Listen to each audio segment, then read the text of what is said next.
नमस्कार। छत्तीसगढ़ की 25 बड़ी खबरों में देखिए, 26 ईसाई परिवारों को गांव से बाहर निकाला, आरएसएस वाले राम मंदिर को लूट रहे, इथेनॉल प्लांट के नाम पर 1 करोड़ की ठगी। इसके साथ ही प्रदेश की राजनीति, अपराध और बड़ी अपडेट्स से जुड़ी हर अहम खबर सिर्फ एक वीडियो में।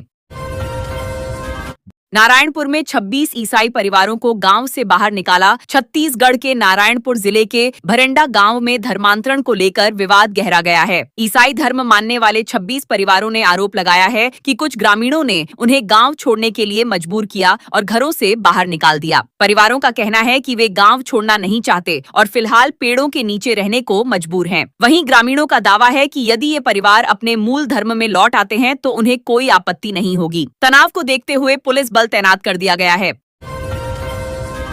वीडियो में 8 मर्डर करने वाले साइको किलर की कहानी। बलौदाबाजार जिले के खरवे गांव में एक व्यक्ति द्वारा 3 महीने के भीतर 8 लोगों की हत्या करने का मामला सामने आया है। जांच में खुलासा हुआ कि आरोपी अपने परिचितों को शराब में जहर मिलाकर पिलाता था। शक से बचने के लिए वह पीड़ितों को अस्पताल ले जाने में भी मदद करता और उनकी मौत के बाद अंतिम संस्कार में शामिल होता था। लगातार हो रही संदिग्ध मौतों के बाद जांच एजेंसियों ने मामले की पड़ताल की, जिससे इस कथित साइको किलर के अपराधों का खुलासा हुआ। भूपेश बोले, आरएसएस वाले राम मंदिर को लूट रहे। पूर्व मुख्यमंत्री ने बिलासपुर में भाजपा और आरएसएस पर तीखा हमला बोला। उन्होंने आरोप लगाया कि जिस तरह इतिहास में मंदिरों को लूटा गया, उसी तरह आज राम मंदिर को नुकसान पहुंचाया जा रहा है। भूपेश बघेल ने महंगाई, खाद्य संकट, बिजली दरों में वृद्धि और किसानों की समस्याओं को लेकर केंद्र और राज्य सरकार को घेरा। उन्होंने कहा कि किसान नकली खाद, मौसम की मार और संसाधनों की कमी से परेशान हैं तथा कांग्रेस भविष्य में सामूहिक नेतृत्व के साथ चुनावी मैदान में उतरेगी।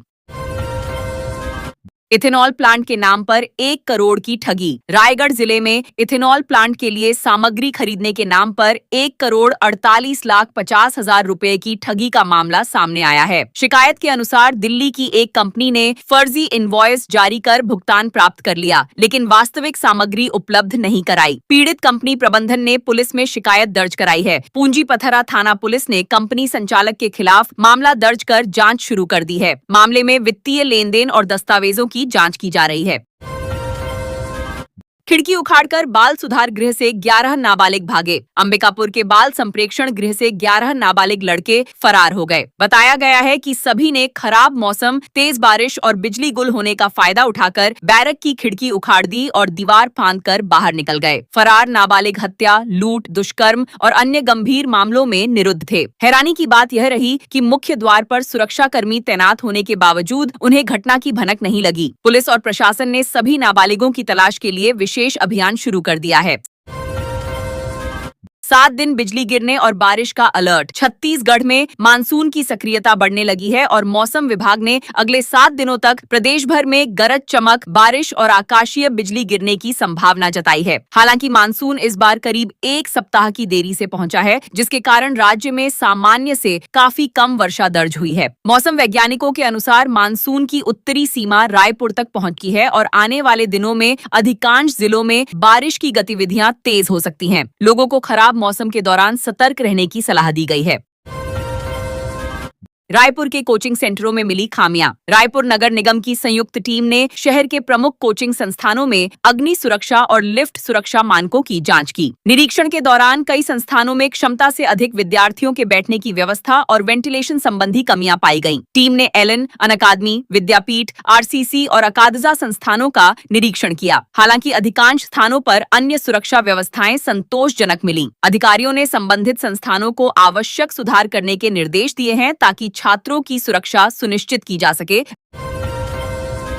रायगढ़ ओडिशा हाईवे पर शराबी चालकों पर कार्रवाई। रायगढ़ ओडिशा हाईवे पर बढ़ते सड़क हादसों को देखते हुए यातायात पुलिस ने विशेष जांच अभियान चलाया। अभियान के दौरान 5 भारी वाहन चालक शराब के नशे में वाहन चलाते पाए गए। ब्रीथ एनालाइजर से पुष्टि होने के बाद सभी चालकों पर 10-10 हजार रुपए का जुर्माना लगाया गया। पुलिस अधिकारियों का कहना है कि भारी वाहनों की लगातार आवाजाही और सड़क किनारे अव्यवस्थित पार्किंग दुर्घटनाओं का बड़ा कारण बन रही है। इसलिए राष्ट्रीय राजमार्गों और प्रमुख सड़कों पर नियमित जांच अभियान जारी रहेगा। RTO ई चालान, ठगों का नया जाल। छत्तीसगढ़ में ई चालान के नाम पर साइबर ठगी के मामलों में तेजी आने के बाद परिवहन विभाग ने लोगों को सतर्क रहने की सलाह दी है। विभाग के अनुसार साइबर अपराधी परिवहन विभाग जैसी दिखने वाली फर्जी वेबसाइट बनाकर वाहन मालिकों को नकली चालान के संदेश भेज रहे हैं। इन संदेशों में तत्काल भुगतान नहीं करने पर कानूनी कार्रवाई की चेतावनी दी जाती है। घबराहट में लोग लिंक पर क्लिक कर अपनी बैंकिंग जानकारी साझा कर देते हैं और ठगी का शिकार हो जाते हैं।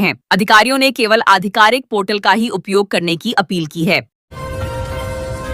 देवेंद्र यादव बोले, भाजपा छत्तीसगढ़ को अपराध गढ़ बना रही। भिलाई विधायक ने कटघोरा दौरे के दौरान भाजपा सरकार पर तीखा हमला बोला। उन्होंने आरोप लगाया कि प्रदेश में कानून व्यवस्था की स्थिति लगातार बिगड़ रही है और हत्या, लूट, दुष्कर्म, मारपीट तथा आगजनी जैसी घटनाएं बढ़ रही हैं। देवेंद्र यादव ने कहा कि सरकार जनता की सुरक्षा सुनिश्चित करने में विफल रही है और केवल आंकड़ों के सहारे वास्तविक स्थिति छिपाने का प्रयास कर रही है। उन्होंने बढ़ती बेरोजगारी और महंगाई को भी बड़ा मुद्दा बताते हुए कहा कि युवा रोजगार के लिए भटक रहे हैं। कोरिया ट्रिपल मर्डर केस, 3 और आरोपी गिरफ्तार। कोरिया जिले के चर्चित ट्रिपल मर्डर मामले में पुलिस ने 3 और आरोपियों को गिरफ्तार किया है। इसके साथ ही मामले में गिरफ्तार आरोपियों की संख्या बढ़कर 12 हो गई है। यह घटना रेत तस्करी विवाद से जुड़ी बताई जा रही है, जिसमें भाजपा नेता भरत सिंह उर्फ लल्ला सिंह समेत 3 लोगों की मौत हुई थी। आरोपियों ने फॉर्च्यूनर वाहन को रोककर उसमें आग लगा दी थी, जिससे भरत सिंह जिंदा जल गए थे। पुलिस अन्य संदिग्धों की भूमिका की भी जांच कर रही है। पोषण केंद्र कर्मियों को 6 माह से वेतन नहीं मिला। जांजगीर चांपा जिले के पोषण पुनर्वास केंद्रों में कार्यरत अटेंडर और कुक पिछले 6 महीने से वेतन नहीं मिलने के कारण आर्थिक संकट से जूझ रहे हैं। कर्मचारियों का कहना है कि बकाया भुगतान न होने से परिवार का भरण पोषण करना मुश्किल हो गया है। अकलतरा, पामगढ़, बमहनीडीह और खरौद सहित कई केंद्रों के संचालन पर भी असर पड़ा है। कर्मचारियों ने जिला प्रशासन से शीघ्र वेतन भुगतान और बंद पड़े केंद्रों को दोबारा शुरू करने की मांग की है। मामले को लेकर संबंधित विभाग पर भी सवाल उठ रहे हैं।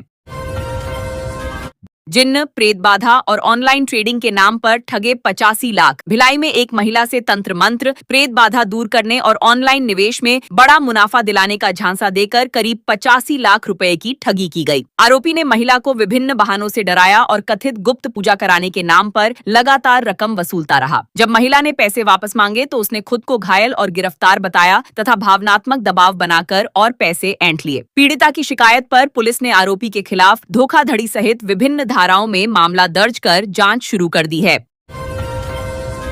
बीजेपी प्रदेश पदाधिकारियों की बैठक शुरू। रायपुर स्थित भाजपा प्रदेश कार्यालय में प्रदेश पदाधिकारियों की महत्वपूर्ण बैठक आयोजित की गई। बैठक में मुख्यमंत्री, प्रदेश अध्यक्ष समेत कई वरिष्ठ नेता मौजूद रहे। इसमें संगठनात्मक गतिविधियों की समीक्षा, आगामी कार्यक्रमों की तैयारी और सरकार की योजनाओं को जन जन तक पहुंचाने की रणनीति पर चर्चा की गई। सूत्रों के अनुसार जिलों में चल रहे अभियानों और भविष्य की राजनीतिक गतिविधियों को लेकर भी पदाधिकारियों को दिशा निर्देश दिए गए। कांग्रेस प्रशिक्षण शिविर में प्रयोग। कांग्रेस के 41 जिला अध्यक्षों ने प्रशिक्षण शिविर के दौरान अभनपुर क्षेत्र के गांवों में रात्रि प्रवास किया। इस पहल का उद्देश्य ग्रामीण जीवन को नजदीक से समझना और आम लोगों की समस्याओं का अनुभव करना था। जिला अध्यक्षों ने गांवों में परिवारों के साथ रहकर सामान्य भोजन किया और उनकी दिनचर्या को जाना। प्रशिक्षण कार्यक्रम के तहत उन्हें गांवों की साफ सफाई और स्थानीय परिस्थितियों का अध्ययन करने का भी कार्य दिया गया। कांग्रेस इसे जमीनी स्तर पर संगठन को मजबूत करने की पहल के रूप में देख रही है।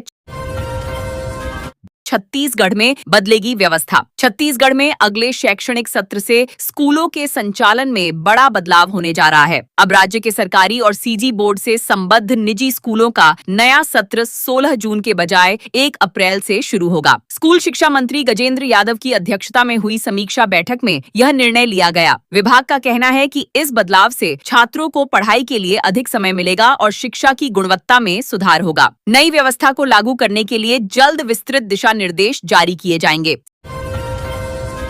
समनापुर सड़क पर फैली नाली निर्माण सामग्री। कवर्धा के समनापुर मार्ग पर चल रहे नाली निर्माण कार्य के दौरान सड़क किनारे निर्माण सामग्री रखे जाने से लोगों को परेशानी का सामना करना पड़ रहा है। राहगीरों और वाहन चालकों का कहना है कि सामग्री के बेतरतीब ढंग से रखे जाने के कारण सड़क संकरी हो गई है और यातायात प्रभावित हो रहा है। स्थानीय लोगों ने मांग की है कि निर्माण कार्य के साथ साथ सामग्री को व्यवस्थित तरीके से रखा जाए ताकि आम नागरिकों को आवागमन में दिक्कत न हो और दुर्घटनाओं की संभावना भी कम हो सके।